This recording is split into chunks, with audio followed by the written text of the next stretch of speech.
When buying a set of wheels, it's usually our emotions that are driving that purchasing decision.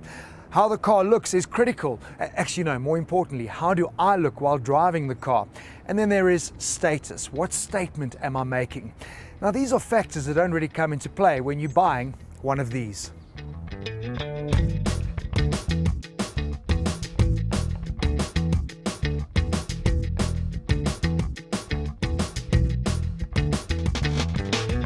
You've either spawned your own sporting team who come with a lot of friends and all the kit. Essentially, your life revolves around the school run and swimming practice, and yeah, to be honest, you are a shuttle service for your family. So you do need legitimate space, and that is something that a 7-seater SUV just can't give you. Cheers, be good. Thank you. Or you are actually getting paid for your shuttling services.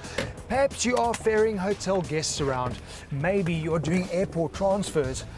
Perhaps you are showing tourists our beautiful country. Let me tell you what you are going to need is real space for luggage. You're going to need ease of access and, very importantly, comfort.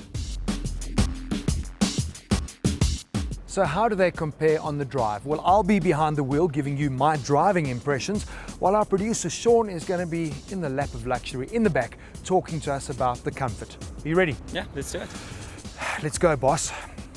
I've got a new job. Thank you. I hope he tips.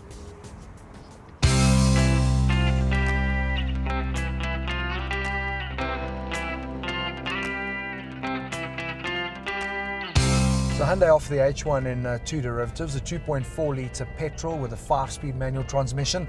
That is not the one that you want. You want the one that we in, the 2.5 litre diesel with a 5-speed auto box. And can I tell you, it is old tech, sure, but it's old tech that works really, really well. 125 kilowatts, 441 Newton meters is ample, and the 5-speed box actually works really well. What I also like is one of the things they've changed on the new H1, or the refreshed H1, is they've now given me a height and reach adjustable steering. And that for me is critical getting into my comfortable driving position. At the touch of my fingers, multi-function steering wheel, I can control everything. Also nice, the ergonomics, so everything's laid out.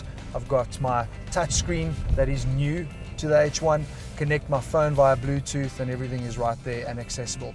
And it actually really drives very well. I don't find it too noisy at all and feels pretty comfortable from a driving perspective.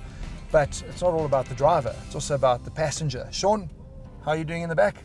No, it's actually not too bad at the back here. A little bit few harsh jolts from the rear axle, but otherwise than that, it's actually quite nice. What I would have actually liked is it's a bench layout at the back here. Yeah. And a little bit more bolsterings from the side of your bum, because I tend to slide around a bit at the back here. But other than that, it's actually quite nice. I mean, I've got my rear climate control here at the back. Interesting you said a bit bumpy at the back, because you know they've done a lot of talk about the fact that they've got a 5-link rear suspension. It's a solid axle, but they've really tried to do a lot of work on the comfort of the ride, because it is important sitting in the back of the bus. Yeah, no, it's not terrible, but it is, like for instance, you go over a bit of a sharper bump, you do feel quite a jolt at the back here. And noise levels? Noise levels are actually quite good. It's actually quite quiet. Going around suburbs here, you actually find that there's actually not too much noise coming through. Well, that's part of the test route as well. I didn't want us to be cruising on the open road. The proper school run, stop-start, is when you're going to hear a noisy diesel engine. And for me, from a driving perspective, the refinement actually isn't bad at all. Good job. Okay, ready to jump into the V-Class. It'll be interesting to see how the two compare now that we've done back-to-back routes. It'll be good.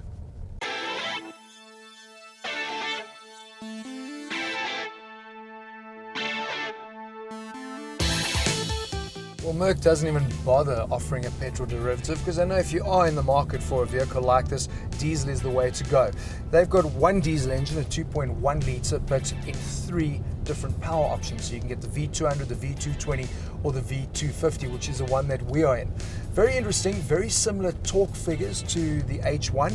The 2.1 here producing 440 Newton meters and 140 kilowatts. What is really nice though is in the 250 you do get an over torque feature. So I guess when you need to do a quick overtake, it's going to give you an extra 40 kilowatts, which is really cool. From a driving perspective, what I do enjoy, and I think that is where Merc really is ahead of the game in terms of the H1, is it is way more car-like. The window sits a lot lower. My driving position and the way the cabin fits around me, I feel more like I'm in a car, and I think people are really going to appreciate and enjoy that. From a power delivery point of view, 7-speed G-Tronic is standard. That's how it's offered, and it's something we know works really well on this, and it has been a pleasure to drive. Sean, comfortable in the back? Yeah, a lot more comfortable than the Hyundai. There's a lot less harsher jolts at the back here, and also the ride feels a little bit more floatier. Only thing I don't like is, so this car is fitted with the privacy glass, and it's just in combination with the dark leather and the dark finishes, it just feels quite dark.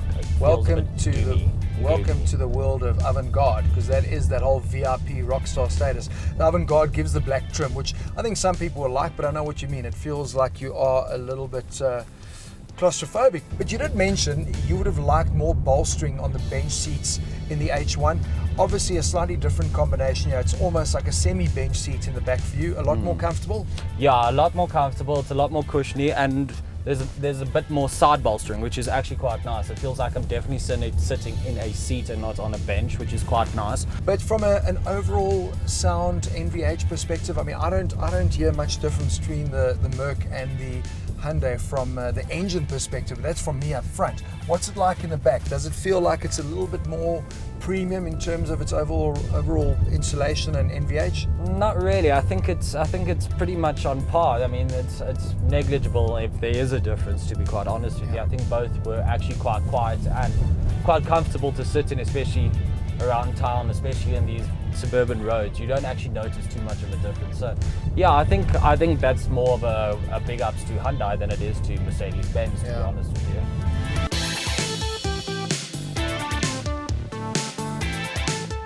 Big ups to Hyundai indeed. The Mercedes-Benz is the better car in terms of driving, being a passenger, and overall refinement. Sure, the Vito is more of an apt competitor, but we wanted to find out whether the V-Class is twice as good as the H1, as the price suggests. And if you look past the copious amounts of options fitted to the V-Class and compare these two cars in standard spec, the V-Class turns out to be actually quite the tough sell. But for our next test, we decided to get the opinion of the entire Ignition team, so we rounded them up and to get their impressions of what is arguably one of the most important criteria for a bus: accessibility.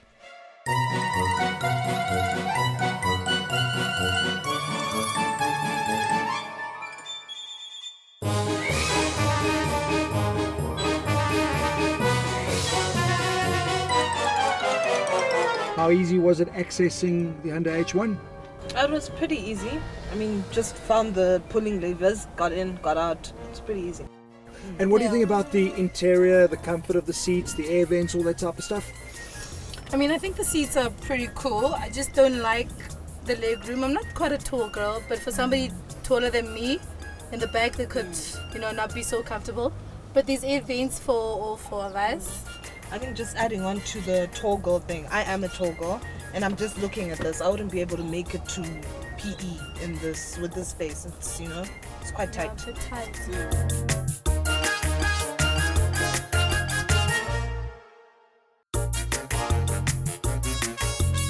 So here we are in the V-Class. How easy was it getting into the V-Class? For me, I feel like I needed a bit more manpower.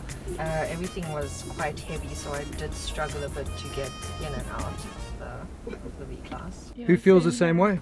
Same here. I actually had to fight with The lever. the lever and the seat itself just to push it out of the way. And maybe I was doing it wrong, but it did feel heavy. But the space at the back is amazing. The leg room really is is. amazing. I have more room as well. Much more room. And obviously, seating is more dignitary. But it is very dark, so it feels a little claustrophobic for me. Personally, I prefer the H1. I think this one's just fancier because it's black inside and it's Mercedes. Most But I think the definitely. H1 is killing for it. That 3-pointer star always gets people, but I think Exactly. it has everything the H1 has. It's just that for the extras and for the poshness, the accents, the leather, those are things that are just like extra. The H1 would get the job done. It feels more functional and practical. Yeah.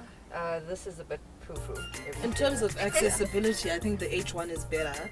This one has more space though, and it looks nice inside. But I think for me, I'd take the H1.